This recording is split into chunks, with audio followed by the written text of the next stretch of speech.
Hi friends, ഇന്ന് ഞാൻ നിങ്ങളുടെ മുമ്പിലേക്ക് വന്നിരിക്കുന്ന ഒരു ഫിലിമിൻ്റെ റിവ്യൂ അല്ലെങ്കിൽ ആ ഫിലിമിനെ കുറിച്ച് സംസാരിക്കാൻ വേണ്ടിയാണ് ഇങ്ങനൊരു വീഡിയോ ചെയ്യുന്നത്.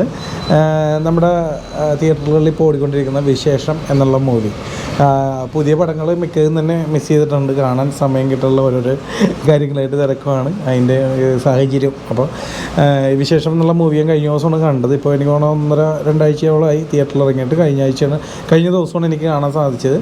എന്തായാലും ആദ്യം തന്നെ പറയട്ടെ, ഇങ്ങനൊരു കഥ ജനങ്ങളിലേക്ക് എത്തിച്ച ആ സൂരജ് ടോം എന്ന് പറഞ്ഞ ഡയറക്ടറിന് പ്രത്യേക അഭിനന്ദനങ്ങൾ. കാരണം ഒരു വ്യത്യസ്തമായ മൂവി തന്നെയാണ്. ഫാമിലി ലൈഫിലുണ്ടാകുന്ന കുറേ കാര്യങ്ങൾ പബ്ലിക്കിൻ്റെ ഇടയിലേക്ക് എത്തിക്കുന്നു. ഫാമിലി ലൈഫിലുണ്ടാകുന്ന ചില കാര്യങ്ങളെന്ന് പറഞ്ഞാൽ എന്താ പറയുക, ബാക്കിയുള്ളവർക്ക് അറിയാൻ പറ്റില്ല.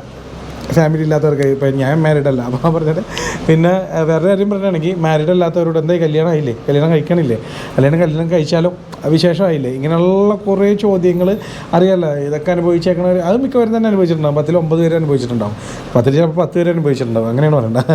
അപ്പോൾ ഇങ്ങനെയുള്ള ചോദ്യത്തിനുള്ളൊരു മറുപടി അല്ലെങ്കിൽ അങ്ങനെ ചോദിക്കുമ്പോഴുള്ള പ്രശ്നങ്ങൾ ഇതൊക്കെ കൂടി എന്താണ് പറയുക, ഞാൻ മുഴുവൻ അതിൻ്റെ അകത്തേക്ക് മഞ്ഞില്ല. കാരണം കഥ പുറത്ത് പറഞ്ഞു കഴിഞ്ഞാൽ പിന്നെ അത് കാണാനുള്ള ഒരു ഇൻട്രസ്റ്റ് പോകുമല്ലോ. അപ്പോൾ ഞാൻ നേരെ തിരിച്ചാണ്ട് എന്നോട് കഥ പറഞ്ഞാൽ ഞാൻ പോയിരുന്ന് കാണും. എൻ്റെ ഇഷ്ടമാണ്, ആരെ റിവ്യൂ കണ്ടാലും എനിക്ക് ആ പടം കാണണം എന്ന് തോന്നി ഞാൻ പോയിരുന്ന് കാണാറുണ്ട്. അങ്ങനെ ഞാൻ നോക്കാറില്ല. പക്ഷേ ഞാൻ നിങ്ങളോട് എൻ്റെ ചാനലിലൂടെ ഞാൻ പറയുന്നതാണ് ഇത് ഞാൻ പറയാനുള്ളത്. കാരണം ചിലർക്ക് കഥ കേട്ട് കഴിഞ്ഞാൽ പിന്നെ കാണാനുള്ള ഇൻട്രസ്റ്റ് പോകും. അതുപോലെ എടുത്തു പറയേണ്ട ഒന്നാണ് അതിലെ നായകനും നായികയും എന്താണ് ചിന്നു ചാന്ദിനിയും ആനന്ദും. ഭയങ്കര ഒരു എന്താ പറയുക, ഒരു സാധാരണ കുടുംബത്തിൽ ജനിച്ച രണ്ടുപേരും തമ്മിലുള്ള പ്രണയവും എല്ലാം കൂടി എന്താ പറയുക, അവരുടെ ലൈഫ് അവരുടെ ലോകത്തിലാണ് അവർ ജീവിച്ചു പോകണം. ഭയങ്കര ഒരു വ്യത്യസ്തമായ ഒരു അനുഭവം തന്നെ. അല്ലെങ്കിൽ അങ്ങനെയുള്ള ആൾക്കാർ നമ്മുടെ ഇടയിലുണ്ട്. എന്താണ് പറയുക, ഇപ്പോഴത്തെ ജനറേഷൻ ഇതൊക്കെ മാറി അവരവരുടെ ലൈഫിൽ എന്താണ് പറയുക, ആരെ ശല്യപ്പെടുത്താണ്ട് ഇങ്ങനെ ജീവിച്ചു പോകുന്നൊരു ക്യാരക്ടറാണ് അതിൽ. പക്ഷേ ഇവർക്ക് ഇങ്ങനെയുള്ള ചോദ്യങ്ങളും കാര്യങ്ങളൊക്കെ വന്നതൊക്കെ ഇതിനകത്തുണ്ട്, ഫിലിമിലുണ്ട്. അതുപോലെ തന്നെ ആനന്ദിൻ്റെ ഫ്രണ്ട് അൽത്താഫിന് അവർ രണ്ടുപേരും കൂടിയുള്ള കുറേ നല്ല രസമാണ്.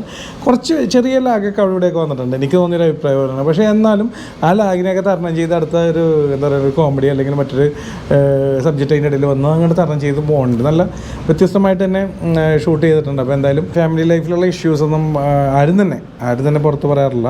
അതവരുടെ മിസ്റ്റേക്ക് അല്ല. പക്ഷേ ഒരു അറിവ് എന്നുള്ള രീതിയിൽ നമ്മൾ ഒരാളോട് പറഞ്ഞു കൊടുക്കണം എന്ത് കാര്യമായാലും. ഇപ്പം നമ്മുടെ ലൈഫിലുണ്ടായതായാലും നമ്മുടെ മക്കൾക്ക് ഉണ്ടായതായാലും പുറത്തേക്ക് പറയണത് അങ്ങനെയുള്ള നല്ല മനസ്സുള്ളവർ. കാരണം എൻ്റെ മോക്കുണ്ടായത് അല്ലെങ്കിൽ എൻ്റെ മോനുണ്ടായത് അല്ലെങ്കിൽ എൻ്റെ ഹസ്ബൻഡിനുണ്ടായത് അല്ലെങ്കിൽ എൻ്റെ വീട്ടിൽ ആർക്കെങ്കിലും ഉണ്ടായത് അപ്പുറത്തേക്ക് പറയണവർ, മനസ്സ് തുറന്ന് പറയണവരുടെ മനസ്സ് നല്ലതും മറ്റുള്ളവർക്ക് ഒരു അറിവും ഷെയർ ചെയ്യണതാണ്. പക്ഷേ ആരും ഇത് ഞാൻ ആദ്യം പറഞ്ഞാൽ പറയാത്തത് എന്തുകൊണ്ടാണെന്ന് അറിയാം, ഇത് മിസ്യൂസ് ചെയ്യപ്പെടുന്നതാണ്.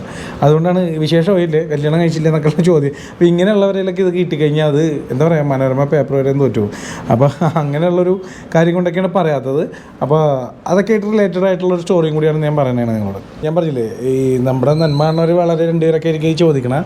ഇങ്ങനെ പബ്ലിക്കിൻ്റെ ഇടയിൽ നിന്നൊക്കെ ചോദിക്കണവരെ അപ്പം തന്നെ നമുക്ക് വിലയിരുത്താം. കാരണം നമ്മളോട് ഇഷ്ടമുണ്ടായിട്ടൊരു കാര്യം, നമ്മുടെ കല്യാണം ആയില്ലേ അല്ലെങ്കിൽ വിശേഷം ആയില്ലേ എന്നൊക്കെ ചോദിക്കണവർ സീക്രട്ടായിട്ട് നമ്മൾ മാറ്റി നിർത്തിയോ അങ്ങനെ ആരെങ്കിലും കേൾക്കാണ്ടൊക്കെ ചോദിക്കണമെങ്കിൽ ഒരു മര്യാദ ഉണ്ട്. ഇത് അങ്ങനെ ചോദിച്ചിട്ട് അപ്പുറത്തുകൊണ്ടേ കൊടുക്കുന്നവരുണ്ട്, അത് വളരെ ചുരുക്കമാണ്. എന്നാലും ഞാൻ പറഞ്ഞത് പബ്ലിക്കിൻ്റെ ഇടയിൽ വെച്ചൊക്കെ ചോദിക്കുന്നവർക്ക് തക്കതായ മറുപടി കൂടി കൊടുക്കണമെന്ന് ഞാൻ പറഞ്ഞിട്ടാ.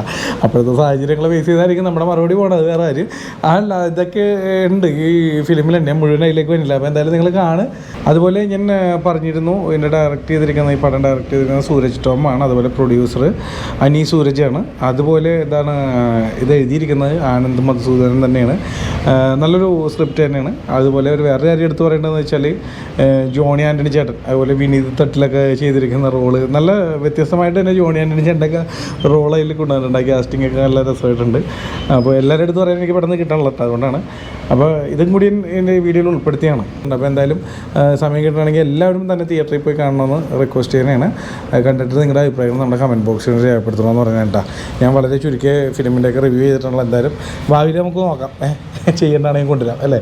അപ്പോൾ നമ്മുടെ ചാനലിലൂടെ ആദ്യമായിട്ടാണ് ഇങ്ങനെ ഒരു വീഡിയോ ആണെങ്കിൽ ഇപ്പോൾ തന്നെ ഒന്ന് ഫോളോ ചെയ്തേക്കാം. നെക്സ്റ്റ് വീഡിയോ കാണാം. Thank you, by.